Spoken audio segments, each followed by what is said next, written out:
ঘটনাটি বেশ কিছুদিন আগের। ঢাকার ভিতরে একটি রেল স্টেশন ধরে হাঁটছিলাম। প্রচণ্ড গরমের একটি রাত। মন বিক্ষিপ্ত হওয়ার কারণে আনমনে হাঁটছিলাম। মাথায় নানাবিধ চিন্তা ঘুরপাক খাচ্ছিল। ঘড়িতে তখন প্রায় রাত 10:30 বাজে। ঢাকা শহরের জন্য খুব বেশি গভীর কোনো রাত নয়। হাঁটতে হাঁটতে একসময় খুব ক্লান্তি অনুভব করলাম।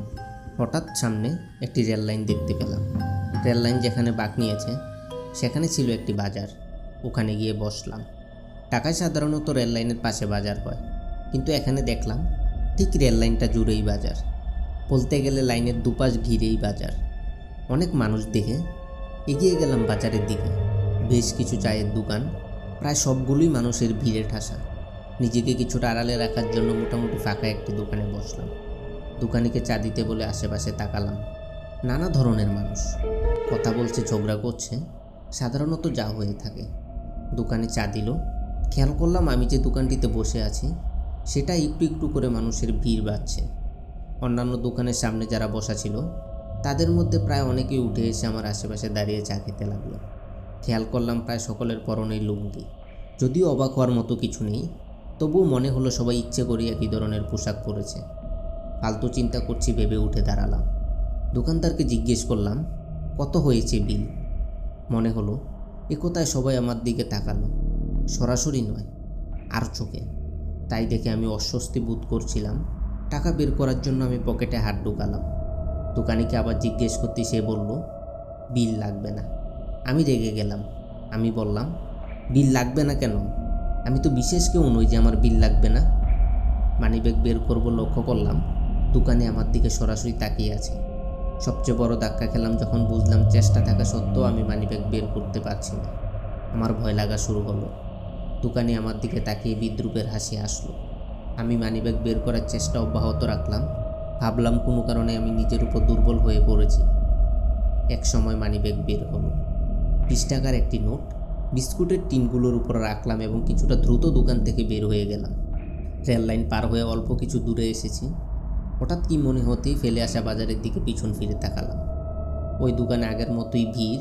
অবাক হয়ে দেখলাম দোকানের লোকগুলো আমার দিকেই তাকিয়ে আছে। বিশেষ করে দোকানি, সে দোকান থেকে নেমে আমার পথের দিকে তাকিয়ে আছে। ভয় পেয়ে গেলাম প্রচণ্ড। ইচ্ছে হচ্ছিল ছুট লাগাই, কিন্তু কেন জানি দৌড় দিলাম না। জুড়ে জুড়ে পা চালাতে লাগলাম। অল্প একটু এগিয়েছি, সামনে একটি রিক্সা দেখতে পেলাম।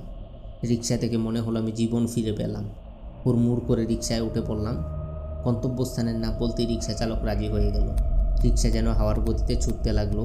ইচ্ছে হলো রিক্সা চালককে ধমক দেই এত জোরে চালানোর জন্য। তবে আমার ভালোই লাগছিল, তাই কিছু বললাম না। মনে হচ্ছিল আমার পিছনে অশুভ কিছু ধাওয়া করছে আর পাল্লা দিয়ে ঘুরছে রিক্সা। বেশ কিছুক্ষণ যাওয়ার পর একটু শান্তি শান্তি ভাব চলে এলো। ঘুম ঘুম লাগছিল। ঘড়িতে চেয়ে দেখলাম 11টার বেশি বাজে। আমি যেখানে নামবো সেখানে পৌঁছানোর জন্য রিক্সাওয়ালাকে পথ বলে দিতে হতো, কিন্তু রিক্সাওয়ালা যেন সব চিনে আমাকে ঠিক দোরগোড়ায় পৌঁছে দিল। আমার কাছে রিক্সা ভাড়া কিছু কম ছিল। তাছাড়া এত রাতে রিক্সা পাওয়া ভাগ্যের ব্যাপার মনে করে রিক্সাওয়ালাকে কিছু বাড়িয়ে দিতে ইচ্ছে হলো। রিক্সা থেকে নেমে বললাম আপনি একটু দাঁড়ান, আমি টাকা নিয়ে আসি। এই প্রথম আমি রিক্সাওয়ালার চেহারা দেখলাম। মনে হলো আগেও কোথাও দেখেছি। কোথায় দেখেছি চিন্তা করতে করতে আমি টাকা নিতে বাসায় আসলাম। দরজা খুলে বেরোবো, এক মুহূর্ত থামলাম। মনে পড়ল বাজারের দোকানি লোকটিই হলো এই রিক্সা চালক। সাথে সাথে ঝড়ের বেগে দরজা খুলে বাহিরে বের হলাম। কেউ নেই ওখানে। হাত পা ঠান্ডা হয়ে গেল। পরের দিন দুপুরে আমি আর আমার একজন বন্ধুকে সাথে নিয়ে ওই রেল লাইনের কাছে গেলাম, কিন্তু অনেক খোঁজাখুঁজি করেও ওই মুরবা বাজার কিছুই খুঁজে পাইনি। এতক্ষণ আমি হৃদয়কর আপনাদের সাথে ছিলাম।